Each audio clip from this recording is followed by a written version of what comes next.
네, 안녕하세요 학생 여러분들. 지금부터 강의를 시작하도록 하겠습니다. 지난 시간에 좀 죄송하게도 제가 영상을 녹화하다 보니까 세로 화면으로 영상을 녹화했더라고요.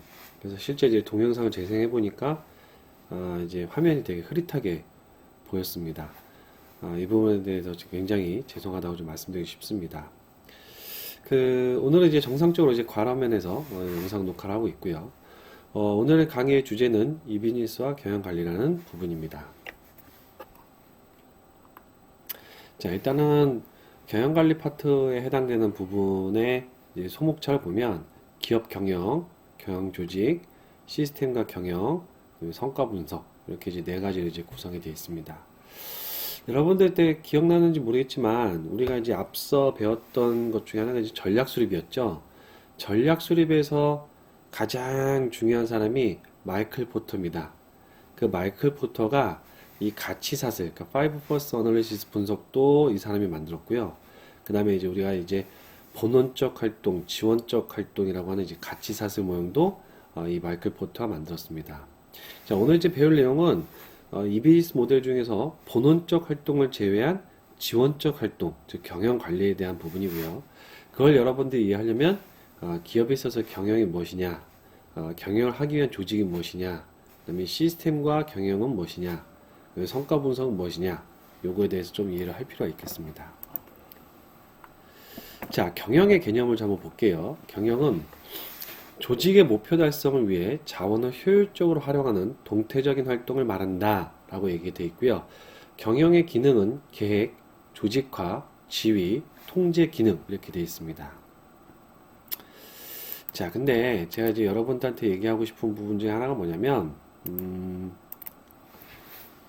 이 경영이라고 하는 것은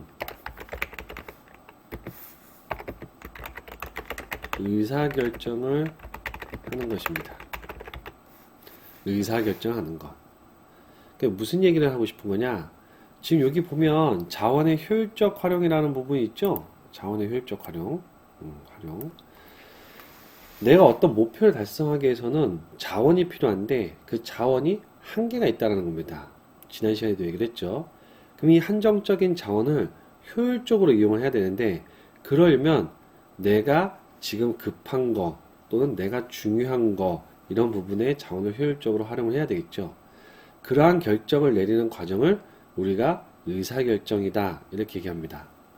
그래서 다른 말로 하자면 경영이라고 하는 것은 목표 달성 위해 자원을 효율적으로 활용하는 의사결정을 내리는 것을 경영이다 이렇게 이해하시는 게 편할 것 같습니다. 자, 그래서 이 의사결정이라고 하는 부분에 있어서 중요한 부분은 뭐냐면 정보가 필요하죠. 정보가. 내가 올바른 의사결정을 내리려면 그 의사결정에 필요한 정보들이 있어야 된다는 얘기고요. 그 정보의 질적 수준과 양에 따라서 의사결정에 대한 품질 수준이 달라집니다. 무슨 말씀인지 아시겠죠? 우리 예를 들자면 제 주식 투자한다고 한번 생각해 보십시오.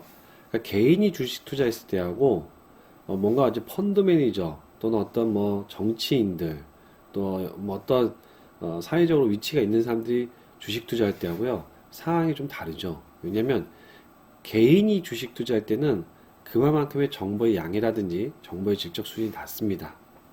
반면에 이제 펀드 매니저라든지 또는 정치인이라든지 어떤 고위 인사들이 주식 투자를 할 때는 그 지위에 걸맞는 정보, 많은 양의 정보, 질적 수준이 높은 정보를 취득하게 되겠죠. 그래서 주식에 대한 수익률도 달라집니다. 이거 제가 이렇게 얘기했던 거 부분이 지난주 그것이 알고 싶다 주제였습니다. 그런 것도 있더라고요. 네. 지난주인가? 지지난주인가? 네. 어쨌든 이제 경영이라고 하는 것은 정보를 수집하고 분석해서 그 결과를 바탕으로 의사결정을 내린다. 그럼 의사결정의 주제는 무엇이냐? 조직의 목표 달성 위해 자원을 효율적으로 활용하는 것에 대한 의사결정이다. 이렇게 이해를 하면 되겠습니다. 자, 다음 보겠습니다. 자, 경영 환경.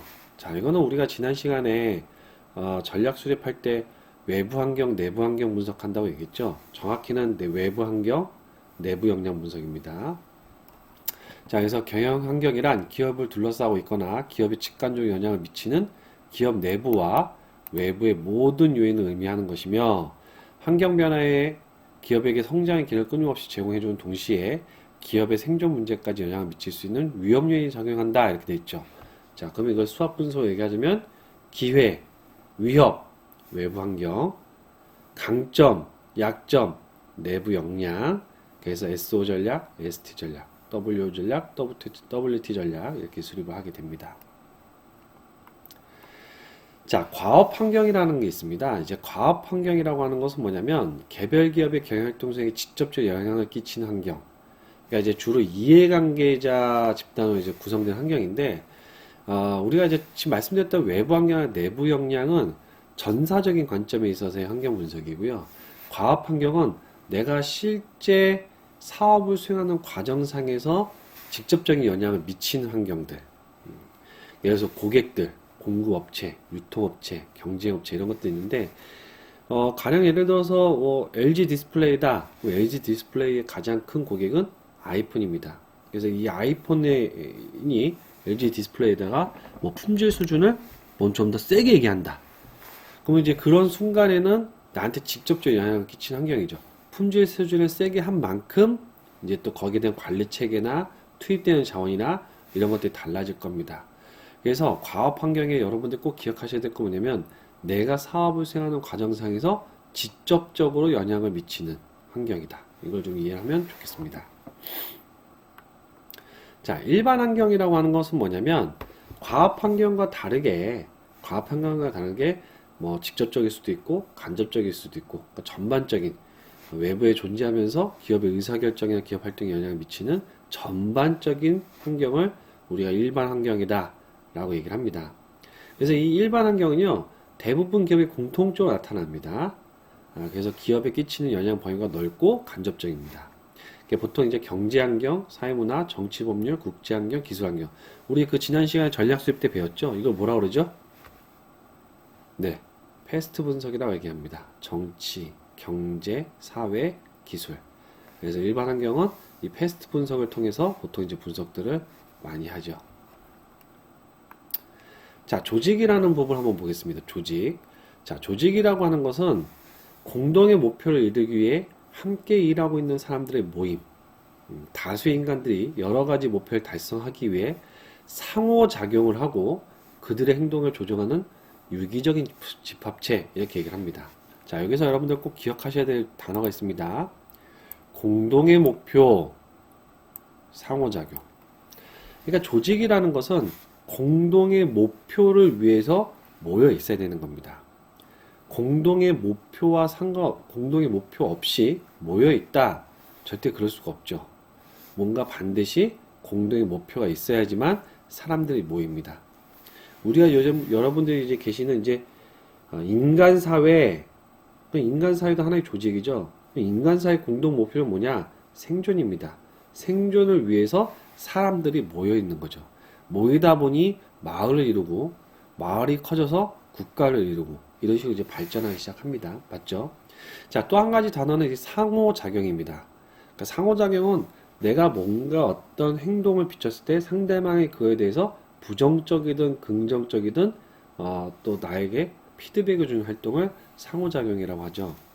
이 상호작용이 없으면 죽어있는 조직입니다. 그래서 항상 조직은 상호작용을 통해서 살아있는 유기체처럼 움직인다. 이렇게 이제 이해를 하면 되겠습니다. 자, 조직의 특성. 요건 여러분들 꼭 기억을 하시고 시험 문제 낼 거니까 반드시 별표를 치고 기억을 해 주십시오. 조직의 특성은 앞서 말씀드린 것처럼 공동의 목표를 추구한다. 그리고 여러 사람들의 집합체다. 그리고 이 집합체가 일정한 시간이 지나면 체계적인 구조를 갖는다. 자, 이렇게 이해하면 되겠습니다. 조직의 특성 세 가지 꼭 기억하십시오. 자, 조직의 유형을 한번 볼게요. 자, 조직의 유형을 보면 단순 구조, 그 다음에 관료제, 전문적 관료제 이런 게 있습니다. 자, 단순 구조라는 것은 뭐냐면 진짜 말 그대로 그냥 모여 있는 거죠. 모여 있습니다. 모여 있는데 목표는 일단 가지고 모여 있는 거예요. 그런데 아직은 조직으로서의 어떤 구조를 갖추지 못한 상태입니다. 그래서 여기 나와져 있는 것처럼 공식화되어 있다거나 표준화되어 있다거나 전문화가 되어 있지는 않지만 단순한 구조이기 때문에 유연성은 되게 좋다라는 겁니다.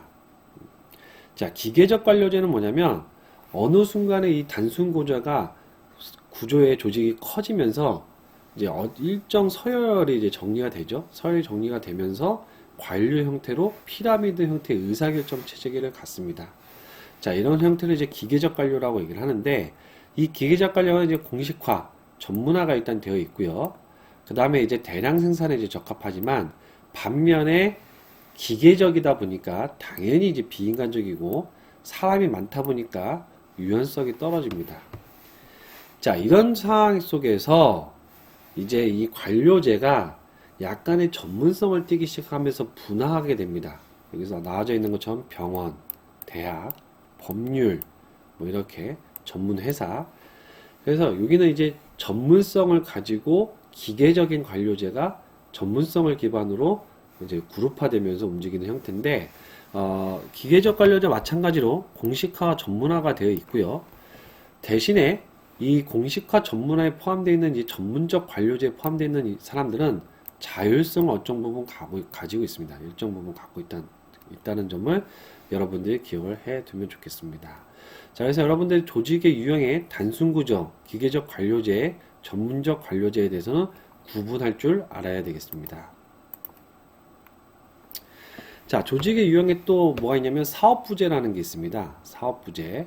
자, 사업부제라는 건 뭐냐면 내가 이제 전사적인 부분을 사업 단위로 쪼개서 개별적으로 운영하는 경우. 대표적인 게 삼성전자, LG전자 같이 큰 대기업들이죠. 그래서 삼성전자를 보면 무선사업부, 반도체사업부, 가전제품 사업부 이렇게 나뉩니다. 이걸 이제 사업부제라고 얘기를 합니다. 자, 그 다음에 에도크라시라는 게 있죠. 이거는 뭐냐면 약간 네트워크 형태의 부분입니다. 그래서 어떤 얘기냐면 어떤 기업의 목표보다는 고객의 가치 창출 중심으로 그 고객에 맞게 조직들이 구성되어 있는 네트워크 형태의 조직들을 우리가 에도크라시 이렇게 얘기합니다. 그래서 여기는 막 수직적으로 이제 관료제처럼 수직적인 조직 구조가 아니라 수평적인 조직 구조를 가지고 있고요.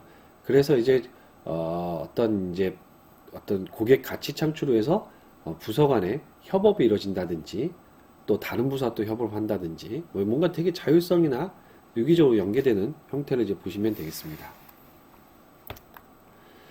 자, 조직화의 주요 원칙을 보면 크게 여기 나와져 있는 것처럼 8가지가 있습니다. 자, 이건 여러분들이 꼭 기억을 해 두시고요.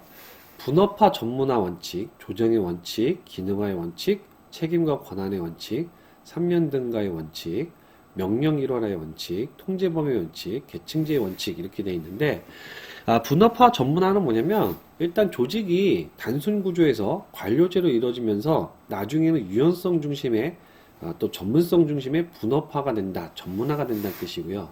조직은 어떤 공동 목표를 달성하기 위해서 당연히 조정이 가능합니다.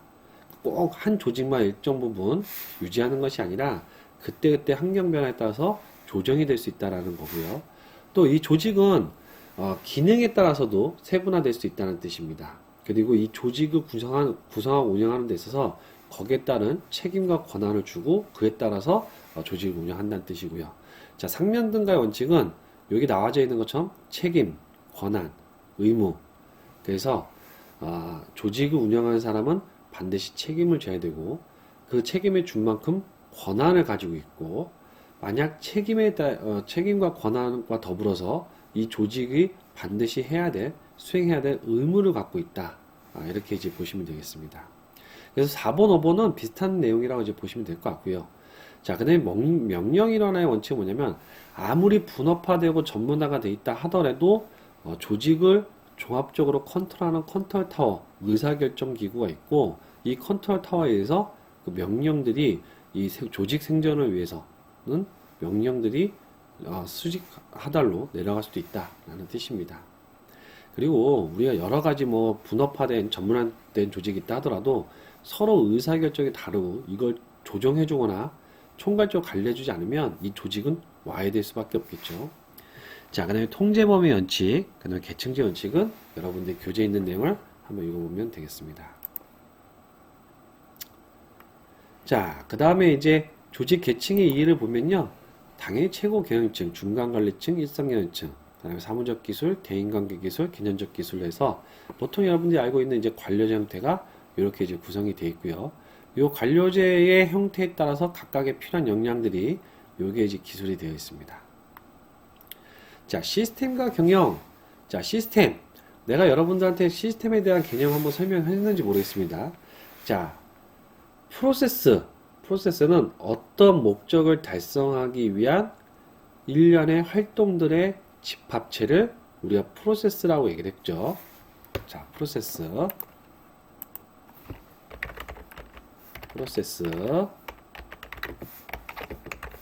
어떤 목적을 달성하기 위한 일련의 활동들의 집합체를 우리가 프로세스라고 그러고요. 시스템이라고 하는 것은 어떤 목적을 달성하기 위한 일련의 프로세스들의 집합체를 이제 우리가 시스템이라고 얘기를 합니다. 자, 그래서 시스템에 이제 기본적으로 뭐냐면 일단 목적을 갖고 있어야 되고요. 목적. 그 다음에 시스템을 구성하는 인자. 여기서 말하는 이제 구성인자가 이제 프로세스죠. 이 프로세스에 상호 유기적으로 연결되어 있어야 됩니다. 서로 연결이 되어 있어야 된다는 얘기고요. 그 다음에 이제 이 연결된 이 프로세스들이 어떤 프로세스들이 목적을 달성하기 위해서 자원이나 정보, 에너지를 사용한다는 뜻입니다. 자, 여기서 여러분들 기억해야 될 건 뭐냐면 시스템의 특징입니다. 시스템의 특징은 입력, 처리, 출력, 피드백, 인풋, 프로세스, 아웃풋으로 이제 구성된다고 얘기를 하고요. 다시 한번 얘기합니다. 투입, 인풋, 과정, 처리죠. 프로세스, 출력,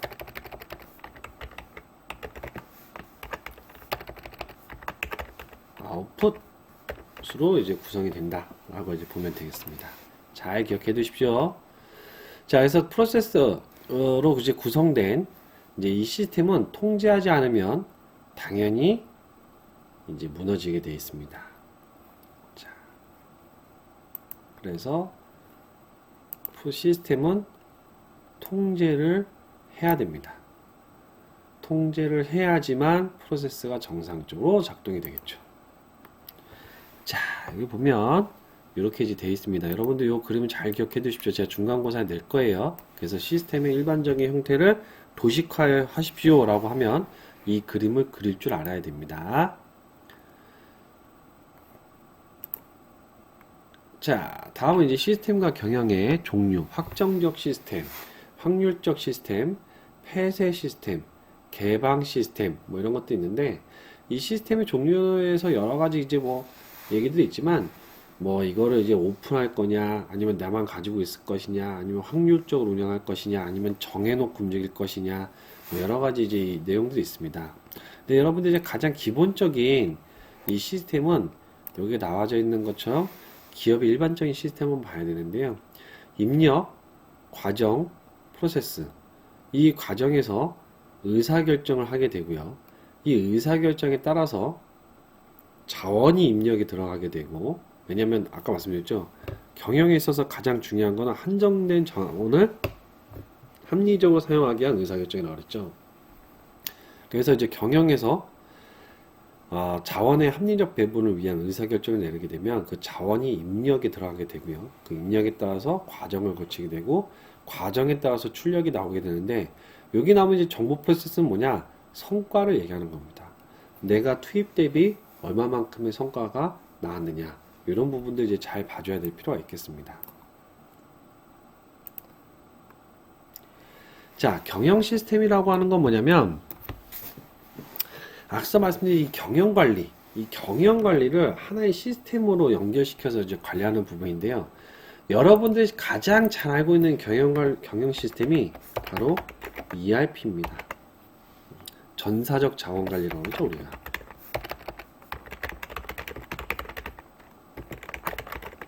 근데 이제 전사적 자원 계획에 플러스 시스템, 정보 시스템을 엮죠. 시스템을 엮어서 우리가 흔히 이제 ERP, 우리 알고 있는 ERP라고 얘기합니다. 근데 이 ERP를 보면 전사적 자원에 해당되기 때문에 여기에 이제 들어가 있는 인력, 인사, 그 다음에 이제 보수, 예산, 회계, 기타 등등의 경영 자원들이 시스템화로 구성되어 있고, 이 경영 자원들이 흐름을 한눈에 파악할 수 있는 것이 우리가 이제 ERP 시스템이라고 얘기합니다. 우리가 가장 대표적으로 알고 있는 경영 시스템입니다. 자, 마지막으로 이제 경영 분석인데요. 이제 경영 분석이라고 하는 건 뭐냐면, 이 회사가 우리가 이제 경영 관리를 하고 있는, 그러니까 이 경영 관리를 하고 있는 이 회사의 이 현재 경영 수준을 이제 파악하는 방법인데, 가장 많이 이용하는 방법이 이제 재무 상태를 이용하는 방법입니다. 그래서 여기 보시는 것처럼 여러분들 꼭 기억해야 될 유동성, 안정성, 활동성, 수익성, 이 네 가지가 대표적인 경영 분석의 재무적인 경영 분석을 하는 방법 중에 하나입니다. 자, 유동성이라고 하는 건 뭐냐면, 쉽게 얘기하자면 내가 바로바로 현금화해서 현금을 돌릴 수 있는 수준이 되느냐, 이 뜻입니다. 예를 들어서 부동산 재산이 많다, 그럼 유동성은 떨어지죠. 근데 내가 예치금이 많다, 그러면 유동성이 좋습니다. 바로바로 현금화할 수가 있으니까. 그걸 이제 유동성이라고 얘기합니다. 자, 안정성이라고 얘기하는 건 뭐냐면, 내가 얼마만큼의 돈을 안정적으로 운영할 수 있느냐. 이게 무슨냐면, 내가 부채가 얼마나 되느냐의 뜻입니다. 그래서 내가 가지고 있는 전 재산보다 부채가 많으면 안정성이 굉장히 나쁜 마이너스 수준이고, 내가 내 돈으로 부채를 갚을 수 있는 수준이 되면 안정성이 좋다라고 얘기합니다. 물론 이제 거기에 이게 간극은 있겠죠. 자, 활동성이라고 하는 건 뭐냐면, 이 회사가 죽어있는 회사인지 살아있는 회사인지 이걸 따져보는 건데, 죽어있는 회사면 물동량이 없겠죠. 자금의 흐름도 멈춰 있을 겁니다. 반면에 활동성이 높은 회사들, 살아있는 회사라고 한다면 자금의 흐름도 높고 재고의 흐름도 높을 것입니다. 그래서 그걸 활동성이라고 얘기를 하고요. 그 다음에 이 회사가 실질적으로 이익이 나는 회사인지 이걸 이제 보는 형태가 이제 수익성이라고 이제 보면 되겠죠. 자, 그런데 여기 하나 빠진 게 하나 있습니다. 하나가 뭐냐? 성장성입니다. 성장성. 이 성장성이라고 하는 건 뭐냐면, 이 회사가 지금 커가고 있느냐라는 건데, 가장 대표적으로 많이 보는 게 뭐냐면 매출액입니다. 매출액. 매출액 증가율. 그러니까 매출액이 얼마만큼 증가를 하고 있는지, 이 매출액이 증가폭이 굉장히 크면 클수록 성장성이 높은 기업입니다. 근데 수익성하고 성장성은 달라요. 매출액이 높다라고 해서 수익성이 좋다라고 할 수는 없습니다. 박리담회라는 것도 있죠. 내가 물건을 많이 팔아서 이익은 적게 나지만 많이 팔아서 돈을 많이 벌겠다. 이게 박리담회잖아요. 그래서 매출액이 높다 하더라도 수익성이 낮은 기업들도 있을 수 있습니다. 그래서 수익성하고 성장성은 엄연히 다르다라고 이해를 해주면 되겠습니다. 자, 그 다음에 이제 이런 재무 분석, 재무 비율 분석을 이제 재무 분석하기 위해서 필요한 게 이제 재무제표고요. 그래서 재무 상태표, 포괄 손익계산서, 자본 변동표, 현금 흐름표, 그 다음에 이 네 가지에 대해서 해석을 해주는 주석, 이 네 가지를 이제 보고 있고, 여러분들 아마 2학년 때 회계에 관련된 수업을 들었을 거니까 이건 넘어가도록 하겠습니다. 자, 이렇게 이제 구성이 되어 있고요. 자, 재무 상태표는 이제 보시는 것처럼 이제 자산, 부채와 자본으로 이제 구성이 되어 있고요. 내가 해서 총 자산이 남의 돈하고 내 돈하고 합친 거고, 내가 총 자본은 타인 자본하고 자기 자본을 얘기하는 거고, 자산은 내가 가지고 있는 부채와 내가 가지고 있는 자본을 살펴보는 것이 이제 재무 상태표다, 이렇게 보면 되겠습니다. 자, 이거는 이제 한번 보시면 될 것 같고요. 자, 포괄손익계산서는 뭐냐면 우리가 일정 기간의 어떤 경영성과 정보를 제공하는 재무보고서로서 이제 손익, 이익이 얼마나 났느냐 이걸 이제 봐주는 형태의 계산서를 포괄손익계산서입니다. 말 그대로 포괄이기 때문에 굉장히 크게 보는 형태다라고 이제 보면 되겠습니다. 이렇게 이제 보겠죠. 자, 균형성과표 요건 여러분들 잘 기억하십시오. 자, 지금부터 제가 하는 얘기를 잘 들어주시면 좋겠습니다.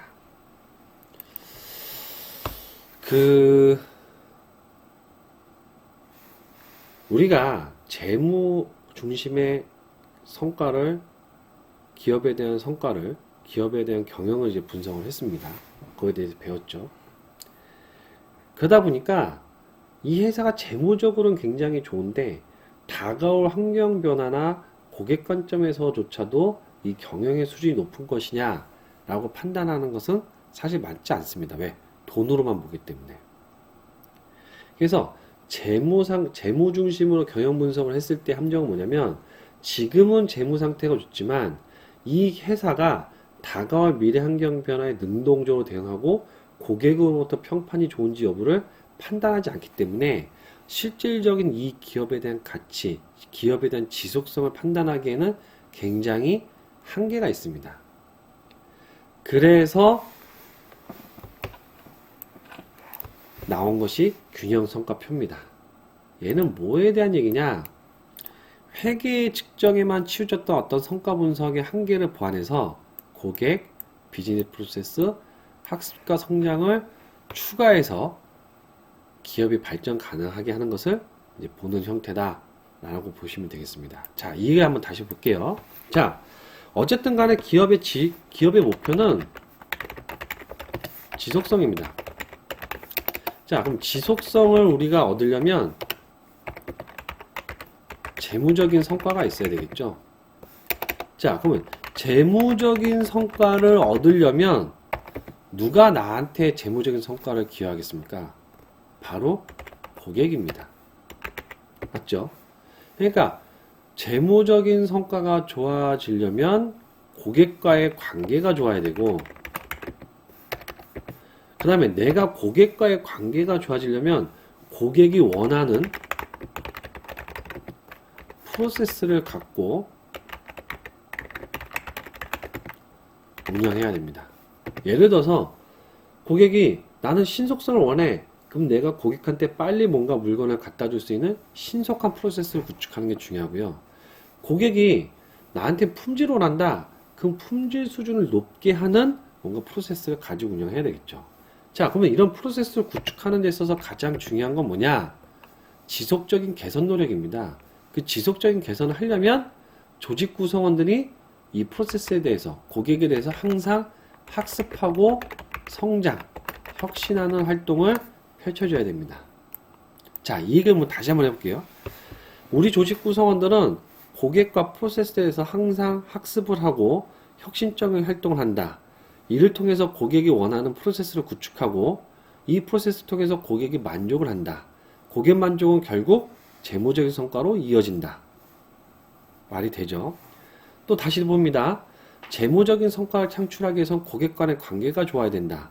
그럼 고객과의 관계를 좋아지려면 고객이 원하는 프로세스를 구축하고 운영해야 되고, 고객이 원하는 프로세스를 구축하고 운영하려면 지속적인 학습과 혁신 노력이 필요하다.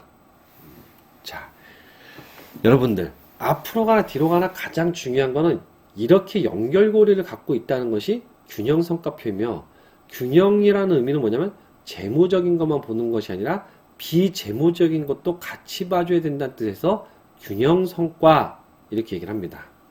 그리고 표라고 붙는 건 뭐냐면 예전에 이 사람들이 만들었던 기본적인 개념은 이걸 카드화해서 기록하고 관리하는 것을 이제 했기 때문에 이거를 균형성과표 이렇게 얘기를 하게 됐습니다. 요거 꼭 기억하십시오. 서술식으로 시험 문제 낼 겁니다. 자, 오늘 수업은 여기까지 하도록 하겠습니다. 고생하셨습니다.